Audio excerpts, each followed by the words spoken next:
Hey everyone, so this is episode 7, first time you're seeing us. Yeah. We thought, as you remember or saw on the Discord boards, or if you're just coming into this without knowledge of Discord and the Hub World community on it, highly suggest you go do that first and foremost. It's a great community to be a part of, or even on the Discord for the Earthborn Games community, which is the company that makes Hub World Eidolon, that we're doing this podcast about.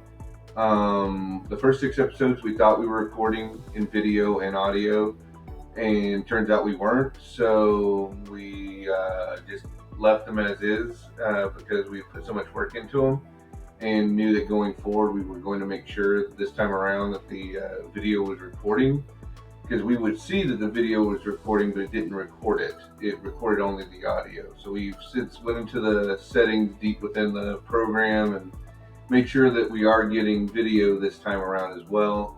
So as you can see, we have the Hub World set here. We also, just in case anyone's looking and trying to figure out what's going on, this is a prototype of a game that I've been working on for 7 years in the background behind all life's events and whatnot, called Vista. It's going into beta once I finish designing the remaining parts of the 360 card pool.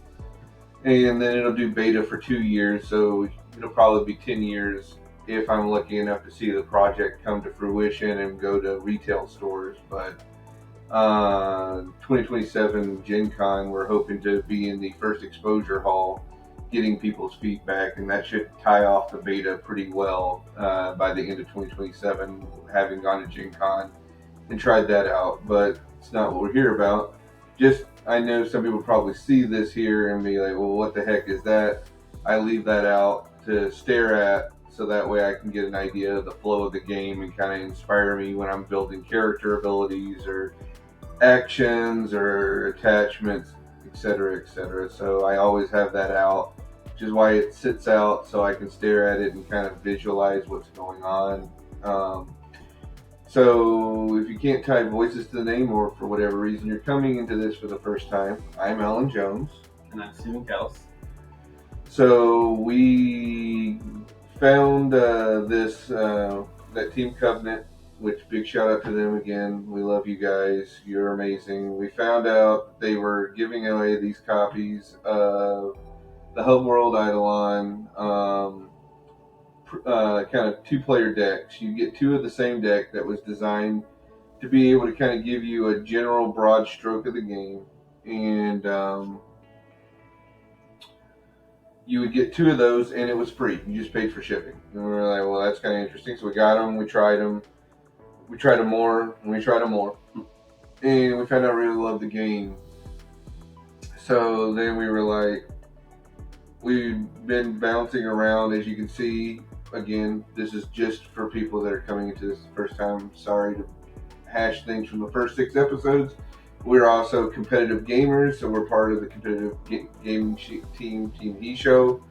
Stands Japanese word for certain victory, Hisshou. So that's our gaming team. We've been competitive in multiple board games and card games over the last 2 decades. We have a couple world championship titles in board games and national titles as well across multiple card games. And been pro players in multiple card games as well. The last game was Legend of the Five Rings LCG by Fantasy Flight Games. Well, no, that was the last time we had a mega super presence at the beginning of a game that started about a year or 2 ago. I want to say 2 years ago. Soulforge Fusion, we were dipping and getting into that, and we actually secured a national title in the first year of the game, but things just, it didn't click for us like we were hoping, so we pulled away from that. But we're certain about this game when it releases, at least 2027 January at the latest, that this is the game for us and that we want to compete heavily in it. And we were already toying because when we were doing L5R LCG, we were doing like live Twitch streams of our practice matches online for their version of Hub Techie. And we were also practicing, like we were streaming live matches at tournaments from our tournament cams. And so, all that being said, you're about to see my 2-year-old walk on the set here. She is determined she wants to join us. But we were already toying with what we would do with Hub World, and we decided we also wanted to try podcasts. I know. Thank you. Thank you, Daddy. Thank you. You want to go back to your play area? No. No, okay. We gotta behave. We're gonna be recording this podcast, and everyone's gonna be seeing you be a little monkey, huh? Oh, Daddy, what's that? No. Dada? You're gonna go to the play area if you're gonna misbehave. Okay. So that is my 2-year-old Zelina. I also have an 11-year-old named Zella and a beautiful wife, Pamela. So we were toying around. We're like, well, we were already toying around with the idea of possibly doing a podcast. So we got started on it, and just to kind of get our heads up. And then we were already doing matches against each other, kind of trying to learn the finer points of the game. So because of that, we went ahead and started also releasing on YouTube the playcast matches. So if you're coming to us with only knowledge of the podcast, we also have the playcast as well, where we're actually playing matches of these two decks against each other, kind of randomizing out which of the seekers that we play with, and kind of getting a good idea of that. Recently, I've toyed with the idea of us doing like a live webcam tournament with these practice decks. If you have a practice deck, you could sign up for the tournament. We'd play it out, and if we could get theoretically, optimally, if we could get at least 32 people to show up, would be great, because that's 5 rounds with a cut to top 8. That'd be a good showing for the very first tournament for the game before it even releases. Kind of get that exposure, right? Get Right. More community. Well, and again, we're 2 competitive players, so we could play each other all day long, and we will get better at the game in increments. There's no better way to improve your skill than to play people that you have no clue what they're thinking, no clue what their play style is, they're a complete unknown to you, and they're coming for your throat. You could play anyone casually on a Friday, and they may make plays because they're like, what's it matter? It's a Friday night. I'm having fun. But when someone's at a tournament and trying to win first place, they're going to come at you with everything they got, with both barrels loaded. That means you got to come at them with everything you have, both barrels loaded. You're going to improve your skill that way, or find the mistakes in your own play so you can correct them. Either way, it's a positive net benefit for you as a player. 100%, yeah. And if we're already learning, kind of the perspective of other players early, even before the game's officially released, I think that's huge. So it's something we've been toying with. We both work full-time jobs. We both have other ones at home that we care for. So it's not something that we can just drop everything and do it at the dime. And these things take planning, setup, a lot of work, especially because you're the director, which means it's all on you if it's good, but it's all on you if even one person has an unhappy experience for whatever reason. So a lot of planning, a lot of stress involved with that. Not that scares me any. I played professional chess as a kid. I've directed tournaments. I've been part of a team of tournament directors for the Super Nationals. I don't want to say the second Super Nationals the U.S. ever held, which is all of kindergarten, elementary school, middle school, and high school's national championships in one roof at one time during 1 week. So it was like 5,000 plus kids playing with a bunch of helicopter parents trying to play for the national championship of their grade. So you can imagine, I was like a team of 100 tournament directors. It was crazy. But tournament directing, I've also done it for FFG, whether it was hosting regionals or store championships for a plethora of their miniatures games and their card games. I was also part of the first Kiku judge team for the first Kiku Matsuri, the very first inaugural tournament for Legend of the Five Rings held at Gen Con, and was part of the team that taught at that Gen Con as well. So, look, guys, I'm not saying that I won't do it. I'm just saying I got a wife and 2 kids, so I don't want to sell a bill of goods that I can't deliver. So I'm going to be cautiously optimistic that we can make this a reality, but I don't want to be like, yeah, it's guaranteed.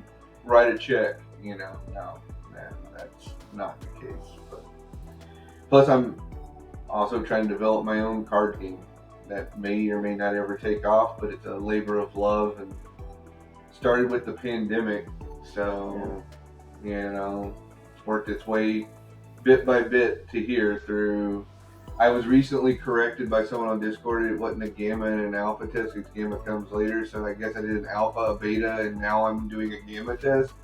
But usually the beta test is where you're testing the full thing for bugs, and so this is the first time we'll have a card pool and do deck building, because before then we were testing on pre-designed decks just to test the rules, make sure that they were fun and that they worked correctly and that the game flowed correctly.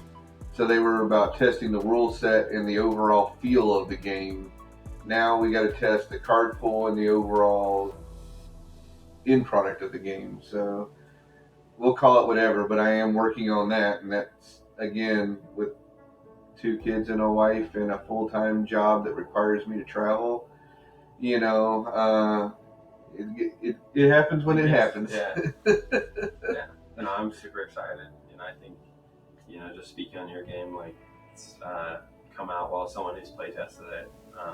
It's seeing it over the years of development. It is coming together, so I'm super excited when we can actually get this tested, baited out for the rest of the world to see it. So pretty cool stuff, but definitely whenever time allows for it, right?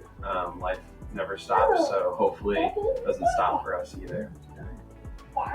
But I don't know. I think as long as we're staying consistent at it, and again, it's not something we're trying to make money off of. It's just something that we're really just doing for the passion of board games, card games, and really anybody out there that really enjoys board games and card games and just wants to have a listen to two individuals who are very passionate on the game or in the industry of sorts, especially just being competitive players, from the get-go. So super happy to do this and continue it. Mm-hmm. So, other than that, so we're looking forward to trying to host the very first tournament for the game within the next couple months. We're both thinking about and possibly planning for those of you that don't know or don't remember, we're both based out of Columbus, Ohio, so we have Ohio's big Ren Fairs coming up. We're kind of getting a little excited about that. I'm not gonna lie, I had to, for family reasons, miss out on Gen Con this year, so I'm pretty damn sad about that. Not that I don't blame anyone, and I'm not mad at anyone, nor do I. I would happily make this choice 10 out of 10 times. It's a non-issue about that, but you can both make the right choice and be kind of sad that you had to make that choice. So I always tend to go to Gen Con every year and work for the companies. I've worked for Fantasy Flight Games, Z-Man Games, Asmodee, Renegade Games, and I currently DM for a company that works on behalf of Renegade Games called the Wrecking Crew. So I'm always like in that kind of environment. I've gotten to meet Andrew in the past. I'm not sure if he even remembers me. Gen Con's so hectic for the FFG guys back then that he's probably like, yeah, that was probably a guy I shook a hand with. Well, sure. Katrina Ostrander. I'm really bad with names. I'm good with faces, bad with names. It's kind of part of being high-functioning autistic. But I'm pretty sure that's her name. She was the lead storyline writer for Legend of the Five Rings at the time. I met her a couple times because she speaks Japanese and I speak Japanese, so we actually bonded over that at That's Kikumatsuri. awesome. Yeah, I've met quite a few people in FFG and gotten to know them very well, and I still write them to this day. A lot of those contacts have kind of went stale ever since I quit Facebook due to morality issues and not agreeing with what they're doing right now. So I feel kind of bad. Those are kind of withering, those relationships. But I used to be in contact with a lot of them back, especially because I used to be at working for FFG, teaching games and whatnot, and being there every year helping them manage income. So that's one of the things that ignited my passion for game design. In fact, I don't remember if I told you guys on the podcast this, but I may have at one point in my life. This is prior to marrying Pamela and being in a relationship with her. I was with my ex-wife at the time. I had actually applied for a contest at Fantasy Flight Games to design a card for Eldritch Horror. And that the top 3 people of all the submissions would be picked would be given an internship to game design. And after the 3-month internship, if you showed promise, showed that you knew what you were doing, you would be offered a job at Fantasy Flight Games to be a game designer. And I actually won one of those 3 spots. And I went down and talked to Alex Watkins and a couple of other guys from FFG while I was competing in the yearly World Championships for card games, which are always held at the beginning of December in their headquarters. So you actually got to go to the Fantasy Flight Games headquarters and game center. And I remember talking to them and trying to figure this out, but long story short, I chose not to take that opportunity, even though, I obviously said the word ex-wife, that relationship didn't actually bear fruit. I still would have made that choice in that situation because of how I view my relationships, even though, because it was something that they were vehemently against, so I passed on the opportunity. But I did actually design well enough, and it told me I could design well enough to at least be offered an internship, that I had enough promise. Because this was like at the time when Fantasy Flight Games was on Eldritch Horror, they hadn't been sold to Asmodee yet and whatnot. They were at the top of their game, and they were the literal like Nike, Adidas of companies, Google of companies for board gaming. Like they were on the top. Their their booth space at Gen Con was like almost like 1/4 the exhibit hall. Like it was like we got all this space and we're gonna make a big spectacle of how awesome we are. It was crazy. And like I've watched videos of people talking about Gen Con this year and they're like, oh yeah, the lines weren't that bad. And I'm like, I remember when FFG was at its height, there was like a guy that had to sit at the back of the line holding a sign up near saying this is where the line starts to get into their booth to buy their merchandise. And it would okay, I would say if you could picture a super Walmart, if you put the beginning of the line at one end of the super Walmart, like before you go outside to the lawn and garden area, but you're right at those little like sliding doors that'll take you to lawn and garden. And then you just lined it up in a straight line, you could almost get to the other side of the super Walmart. That's how long their lines were at Gen Con, because they were the top dog and everyone wanted to buy the new and upcoming stuff they had. So, it was a great time to work for them and to be a part of that. And, it was like going to a TED Talk, how like their in-flight report at the conference center where you could go in, it was a free ticket. So that's probably part of it, don't get me wrong. But you were literally showing up for this like 1 hour, 2 hour long like conference where they would be talking about all the products they have now and their upcoming projects and any new and exciting news. So it was literally kind of like an E3 kind of moment, like what Nintendo or Sony or Microsoft would do. That thing was always sold out. If you were going there hoping you could just show up and go in because you didn't pre-reserve your in-flight tickets, so many people were turned away. It was huge, and they always like drop the mic and how good they did those in-flight reports. They used to be like a thing. People would be, because they would always drop like something like, oh, and by the way, this new game that you just got like super hype about, this new Star Wars miniatures game or whatever that's coming out, we got to, starting tomorrow morning, it'll be in the demo hall so you can try it out.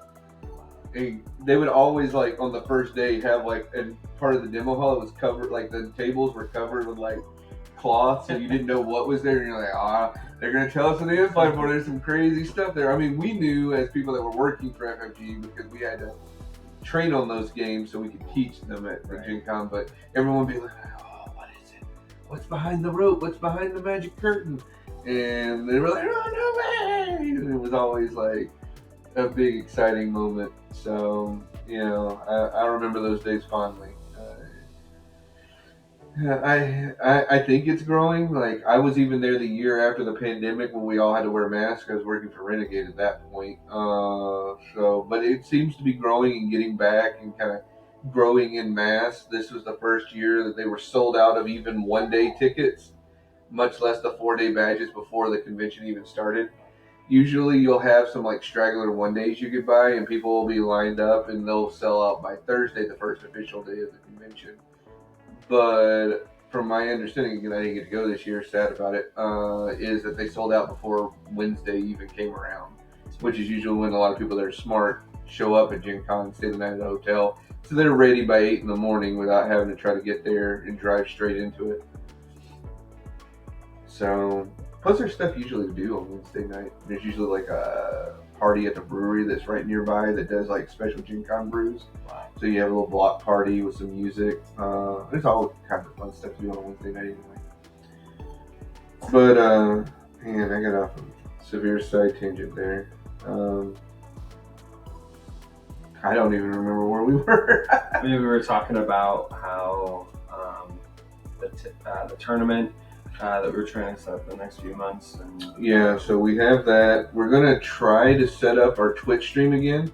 We have a Twitch stream for the Team Hisshou. It hasn't been in operation since Legend of the Five Rings, but we're going to try to clean that up a little bit, clear it up, and make it look nice, 2.0 it, and you should hopefully see, if not once a week from both of us, maybe once every other week. One of us will do 1 week, then one of us will do the other week, so that way we're not, depends on our schedules and what we feel is stretching too thin.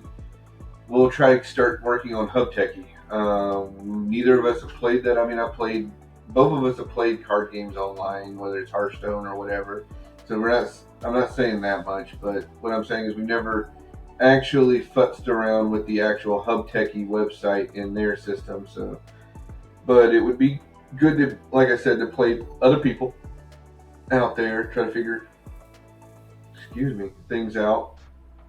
And so we want to obviously stream that, and then so we'll be live Twitch streaming our practice matches on Hub Techie, and then by proxy, recording those as we're Twitch streaming, so that way we can put up the Twitch stream later on YouTube. So that way, if you're not able to watch it with us live, you can catch up on what we were doing on YouTube. We, of course, have the YouTube channel if you're watching the podcast from there. Thank you. Wherever you're listening to this podcast or watching this podcast, thank you regardless. Also, because I know we're on Audible, Amazon Music, Spotify, Apple Music. So, like, we have different options. I'm going to say hi to everyone. You just want to be shying in the background? Yeah, you're on TV, see?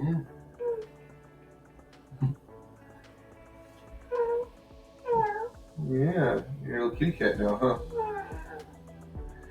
So, those are all things to look forward to. Of course, we're going to still be doing the match casting, the podcasting as well. Don't play with that cord sweep. And all that. So those are all good things. Today of the recording is August 18th, and in 1983 I was born. 42 officially today.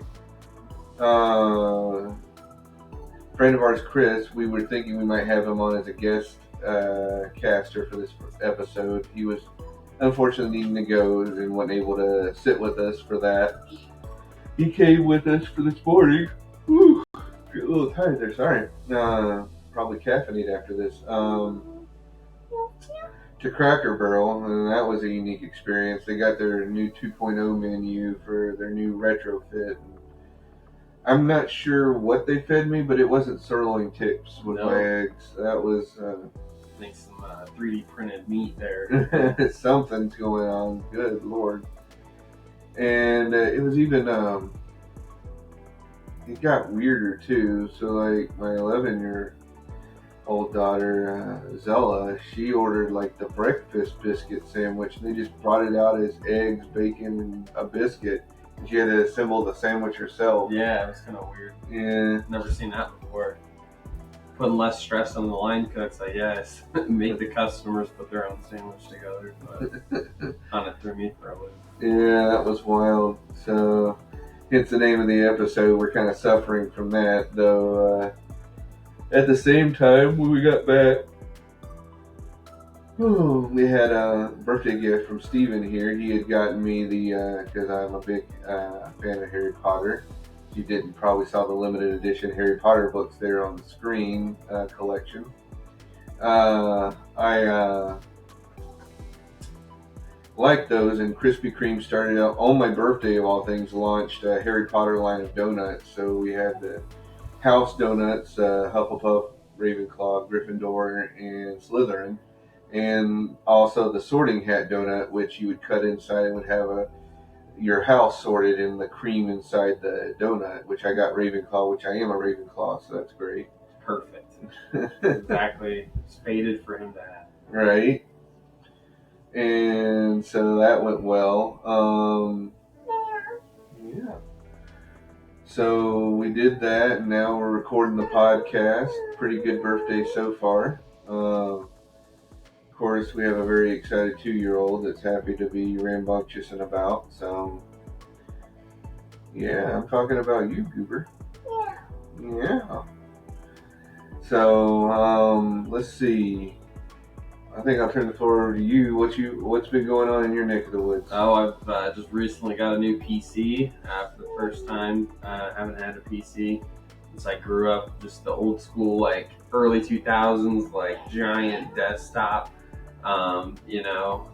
So a lot of my friends have been just trying to get me involved in PC gaming. So finally bit the bullet. Spent a good chunk of change on a nice setup that hopefully will last me for like the next 5 to 10 years without any upgrades. But I've been really also just busy with work, finally getting through the busy season of it all, and excited to be slowing it down a little bit, but definitely looking forward to some career progression in the next like 6 to 8 months. So that's going to be exciting. And then also just been really nice settling into my apartment. It's been about 3 months, and so far so good. We've been really enjoying it. It's been like a nice cozy place. Just been buying stuff for our living space and really just making it more homey. So nice. Yeah, the only thing since the last podcast, major thing, is I took my daughters to see areas that I had lived in or grew up around in the South. Whew.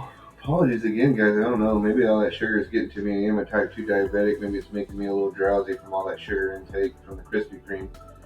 But yeah, we went down to the Gulf Shores and area of Alabama and around Florida, and saw a bunch of different beaches, kind of planning out where we're going to get married next year. And because she's my fiance, I call her my wife, but she's my fiance. We haven't officially gotten married yet. Not that that changes anything in my mind or my head or my heart. So my brain processes it that this is what it is. So other than that, let's see, we went down to see New Orleans so they could see the Big Easy, and also went up to Shreveport, Louisiana so they could see that area, and they were able to view all that. So that's a pretty good time. They got to see family and whatnot, and my family. They enjoyed that. my 2-year-old, if you remember from the other episodes, we're waiting for the ability to get a diagnostic on her, but we're pretty confident due to the fact that her dad is autistic that she might be as well. She did not like the sensory touch of sand, so that was a big no-no for her. So she didn't enjoy the ocean as much as we were hoping she would. And but other than that, she enjoyed being able to see New Orleans and see all the sights and whatnot. So she enjoyed it a lot. Not even sure she'll remember it because she was only 2 when she did it, but here's hoping for it. And, of course, our 11-year-old Zella loved it very, very much. She enjoyed it a lot as well. So it was good. And then, of course, Pamela enjoyed being able to see the beach. She really enjoys the beach. So she enjoyed it as well. So yeah, that was a good time had by all. And other than that, travel with work, traveling all over between Chicago and North and South Carolina, Georgia, Mississippi, Tennessee, Florida, kind of been Kentucky, Indiana. Yeah, it's kind of been all over. Yeah. Michigan, Pennsylvania.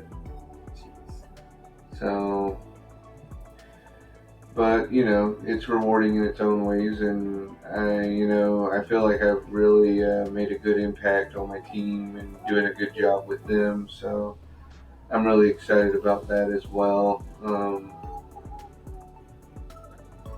So yeah. Let's see.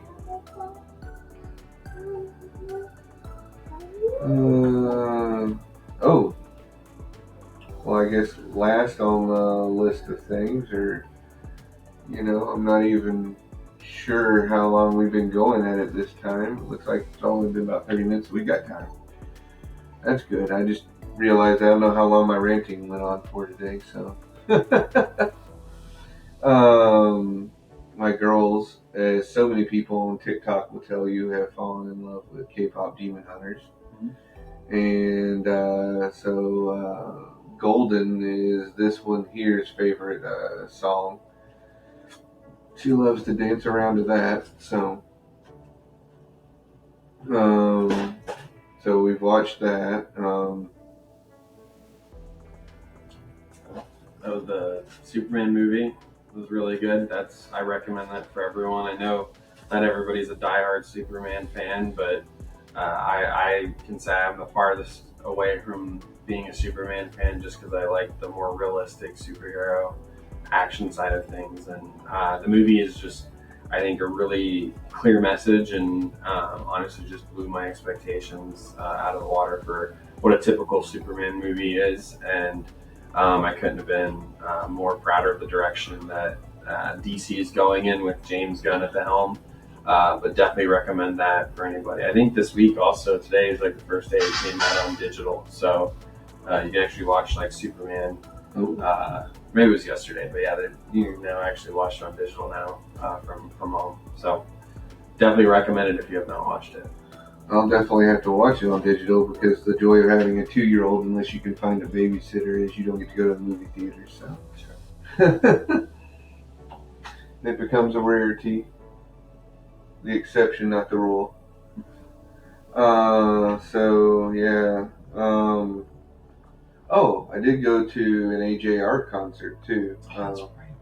At the Ohio State Fair with we took our 11-year-old Zella with us, and my sister and brother-in-law, my fiance's sister and her husband went with us as well, and it was a very good time. It was a very good concert. AJR puts on an amazing concert. Fun side tangent story. The very first musical concert I went to with Pamela. We went to, it was post-pandemic and things were starting to pick up again, and it was I want to say it was Wonderstruck, because I think Wonderstruck's the one that happens in Cleveland, and Wonder Bus is what happens in Columbus. I think it was Wonderstruck, because it's the Cleveland one. We went, it's a little musical festival. They have 3 different stages, and you can go in between the stages and watch which concerts you want all day long. And AJR was like the headline, and the headliner, but it was like one of the major draws towards the end on one of the major stages. We went and watched them at the concert, and they used that concert footage to record one of their music videos, Christmas in. No playing with the blocky, sweetie. Sorry.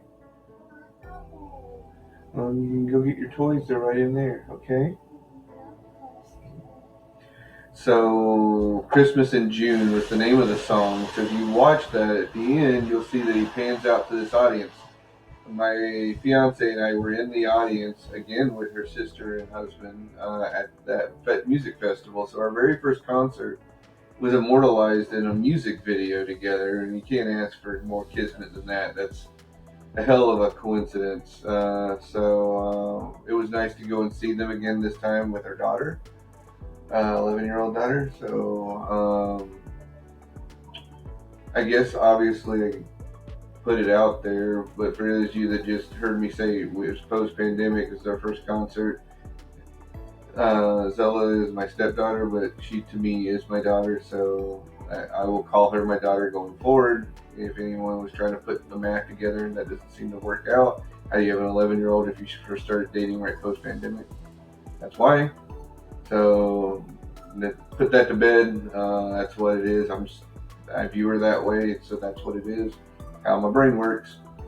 If it is what it is what it is. There's no reason to qualm over the details when it comes to things like that. So yeah, that was a real nice, like, full 360 moment that she got to enjoy it with us, and she really enjoyed the concert. So. Got a couple T-shirts commemorated. T-shirts at a concert these days going for $45 a T-shirt. Yeah. Good Lord. Yeah. Some of them 65, depending on who they are. Yeah. Oof. Get you coming and going. Taking prices and all. So yeah, that was a good moment. But yeah.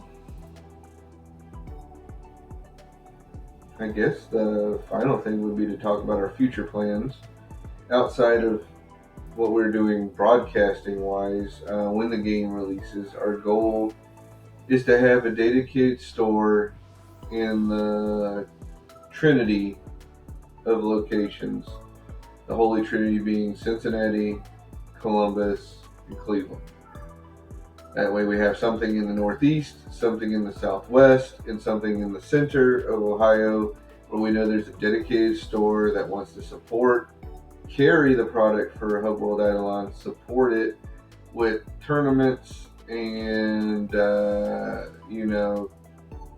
be willing to communicate with us in Columbus as a dedicated store so we can be broadcasting them and promoting them on our endeavors, whether it's the Twitch stream, whether it's this podcast, whether it's the match casting or our tournament casting, because we will come down to your tournaments if you're the store for these locations and live stream from your tournament.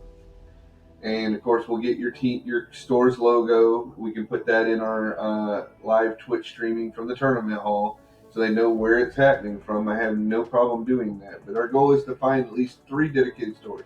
If we get people from other stores like, hey, we want to be part of this too, great. More the merrier. But our goal is at least to try to occupy the majority of Ohio by trying to split it into 3 so that there should be within an hour's drive a store where you could find a tournament in the state of Ohio for Hub World that we would be promoting and supporting to make sure the word gets out so those stores can flourish, so our game can flourish. We're big on organized play, so we're going to obviously be competing there too. Sorry, not sorry, but if we're going through the effort of being there and driving all these distances, we're also going to be trying to whack some skulls.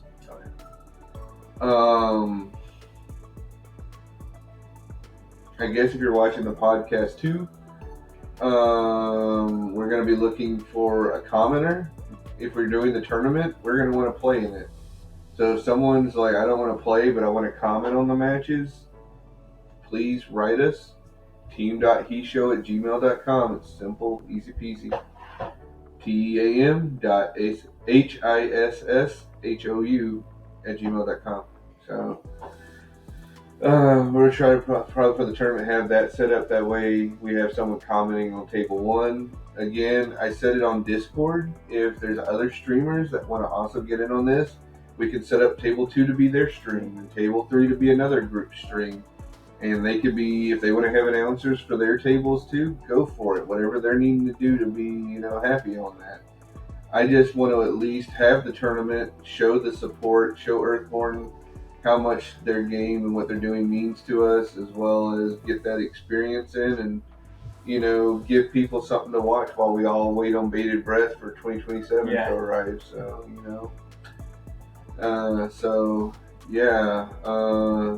trying to set up an organized play network in Ohio. I'm not even opposed of us setting up and going beyond the borders of Ohio. I just know that there's a threshold on the amount of responsibility I can take on and still give it the attention I feel it deserves. So I'm not trying to be like, I'm going to set up the first national chain of competitive organized play network.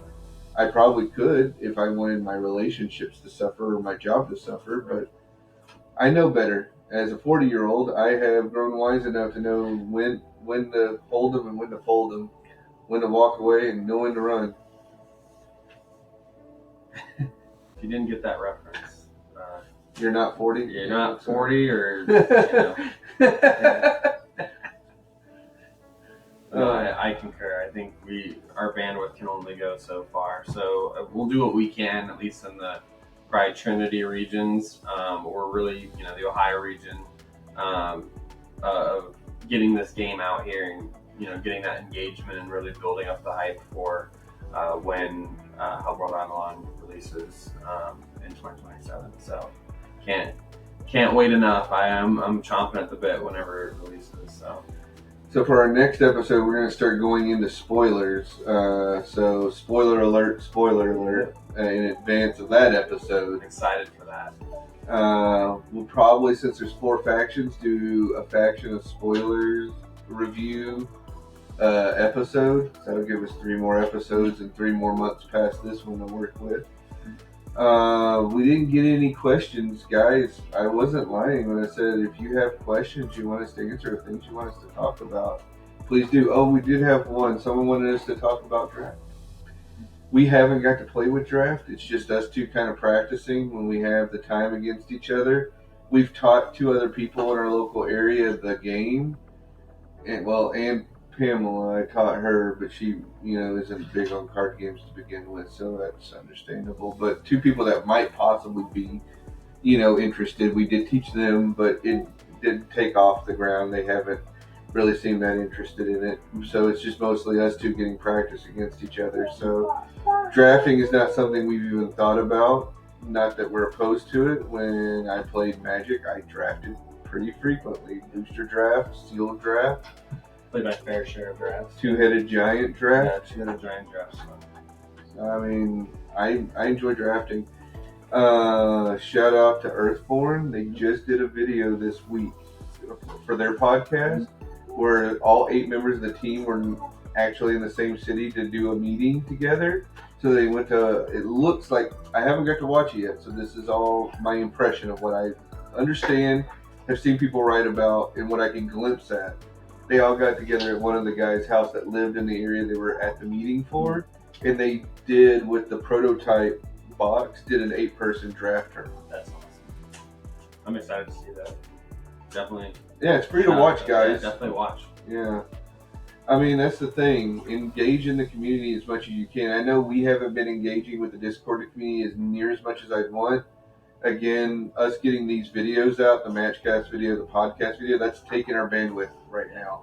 We try to dip in on Discord every once in a while and say hello, but, do I wish I could do more? I certainly do. These Discord guys are a real pip to be around, and they're a real nice community.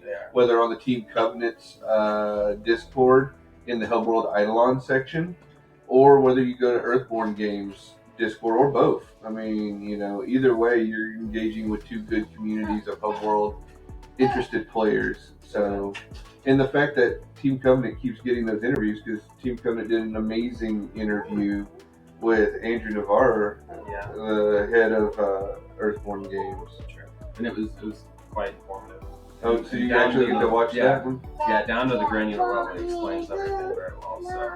So, very informative. Well, like the thing that got me, and I mean, I even wrote him telling him I cried. Like I wrote him an email to Earthborn Games, like thing, like because it really like struck me on a personal note, having Pamela like I do. Like when he said he couldn't imagine doing half of what he did if it hadn't have been for his wife and the love and support she gave him, and there's no greater sentiment that I understand. Like it struck me like at the center of my soul because it's something I'm always saying. Like obviously I had an ex-wife, things didn't work out. That's life. But it gives you perspective on things, and if I hadn't have gone through the first relationship and the first marriage like I had, I wouldn't have found a woman that I truly believe, because I didn't even know I was high functioning autistic. I was just told I was a genius that was quirky all my life. So it wasn't until I was 38 that I even got the diagnosis. When I did it because we were worried about our 2 year old, she was showing a lot of signs. So they wanted to know whether either of us were, because the higher chance comes if it can be genetically passed. And it turns out it was. I'm high functioning. And a lot of my quirks now make sense and a lot of things click. But a lot of the time, I could be told I'm robotic, that I'm not feeling, that I'm not showing any emotion. But there's also times where something like a piece of music or a lyrics in songs or a scene in a movie hits me just right that it just like pierces through all that, and I become a sobbing mess. And when he said that, it just made me start tearing up because it made me, it's something I've always said about Pamela, like her support while I'm trying to build this game. I progressed 5 times faster in my game development since I've been in a relationship with her than I ever have before. And it's because she supports it, she understands it. To her, it's not like a fruitless endeavor or, well, it's just Alan's hobby, it's whatever. He doesn't need to spend time on it. It's something, that's given merit or given worth, and I'm being told that I'm doing a good job and I'm being supported. So it hit me like deep in. I'm getting a little teary and a little emotional thinking about that now. But yeah, yeah, that's crazy. And I'm really hoping that his model succeeds, that an LCG can competitively succeed, because would I like my game to come out as an LCG? I played 4 LCGs, all that went away: Conquest Warhammer 40k LCG, the Star Wars LCG, the Game of Thrones LCG, Netrunner LCG, and actually I think there was another one that I played, and it wasn't cooperative. I'm not counting cooperative, I'm only talking about competitives. I think so. That's a cooperative, because you all make a deck of your superhero, and then there's the villain deck, kind of like Eldritch Horror, but in card game form. Star Wars, Conquest, Star Wars Conquest, L5R, Netrunner, and yeah, so it was L5R. That was the one I was forgetting, and then Game of Thrones. So 5. Now, Game of Thrones, I just played with friends' decks, and they were just wanting me to be an extra, so they taught me to play. And same for Netrunner. I never like competitively or bought my own decks or got into that. So the ones that I bought my own product and were competing in actual tournaments started with Star Wars, and then I moved over to 40k because it just came out, and I really loved 40k, and it really felt really good to play that game. And then, of course, it died because the license got pulled from Warhammer's. Games Workshop pulled their license from FFG, so they had to quit immediately with all their card games, board games, everything they were doing. which sucked because they had this Risk style board game called Forbidden Stars, where you actually play as one of four factions of the Warhammer 40k universe. It was like you had like these planets and you were putting units on it like Risk, except it actually played like an RTS because as time progressed, you could spend resources and upgrade units like Storm Space Marines would become like a dreadnought, or like your tank would become like a spaceship, or stuff like that. Wow. It was actually kind of cool. That is cool. So it felt like you're playing an RTS in a board game form with the 40k, cool little 40k little mini models and whatnot. Wow. So it was super cool. But then because of that, I needed a new one, and then FFG wanted me to teach and judge at the first tournament they would, and the first release of L5R to the community. And I had played L5R competitively back when AEG had it, and it was a customizable card game way back in the day. So I had known the property and the entity, and I loved the feudal Japanese like samurai style and theme of it. So I was like, hell yeah! And so that was my pivot there until it died right during the pandemic. And it's about that time I was like, man, all these games I keep loving, all these competitive LCGs keep dying. So I was like, well, I was also determined to start making my own card game. So I started working on that, and from that, I was like, well, I guess I got to make a CCG because I've seen no evidence that an LCG can survive on its own. So, a competitive one, cooperative ones all day long, but competitive, I have yet. And it's not any one specific thing's fault or specific thing they're doing's fault. So you can't even pivot to that again. Like in the instance of the 40k when they lost the content license, that it could have succeeded, it could have continued on. The pandemic killed L5R. Again, no one was buying the product, everyone was stuck at home. The game faltered. Again, what can you do? And so there's like reasons for all those like failures, and they're not all the same reason, but there's no success story. Not a single one has succeeded, and I'm really, really hoping Hellworld Eidolon does, because it's got so much going for it. It's such a damn good game.